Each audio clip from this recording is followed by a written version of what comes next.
எப்பனாவது ஒருவருக்கிறான் ஆதி சிவனா சக்தி சிவனோடு ஒருவருக்கு மேலே ஆண்டவன் சிவபெருமான் அழைக்கிறார். யாரை அழைக்கிறார்? யாரை அழைக்கிறார்? பிரம்ம தேவனை தான் அழைத்து கொண்டு 7 உயிர் ஜீவன்களையும் படைக்க வைக்கிறான் அல்லவா? படைக்கணும்லவா? அதனால் பிரம்ம தேவன் படைக்கிறான் உயிர் ஜீவன்களை. எப்படி எப்படி உயிர் ஜீவன்களை படைக்கிறான்? எப்படி படைக்கிறான் தெரியுமா? நான் முதல் பிரம்ம தேவனானவன். ஆண்டவன் சொல்லுக்கணுங்க. நான் முதல் பிரம்ம தேவனானவன்.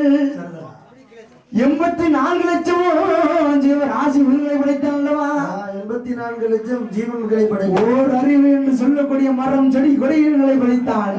தாவர இனங்களை படைக்கிறான். 2 அறிவான ஊர்முனையான ஊர்ந்து சொல்லக்கூடிய கரையான் எறும்பு இனங்களை படைத்தான். படைக்கிறான். 3வது அறிவான இனங்களை யார் படைத்தான் தெரியுமா? யார் படைக்கிறான்? சரிதான். 3வது உயிரினை யார் படைத்தான்?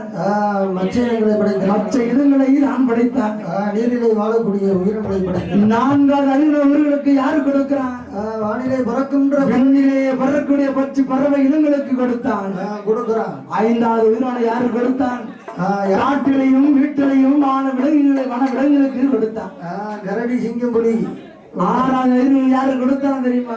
யாருக்கு கொடுக்கிறான்? சக்தியோட அம்சத்திலே சரிதான் பெண்களை தான் பிறவி செய்து பெண்களை சிவனுடைய அம்சத்துல ஆண்களையும் பிறவி செய்து ஆண்களை செய்து 6 அறிவு கொடுத்தான் அல்லவா? கொடுக்கிறான்ல. கூட அறிவு சேர்த்து கொடுத்தான்.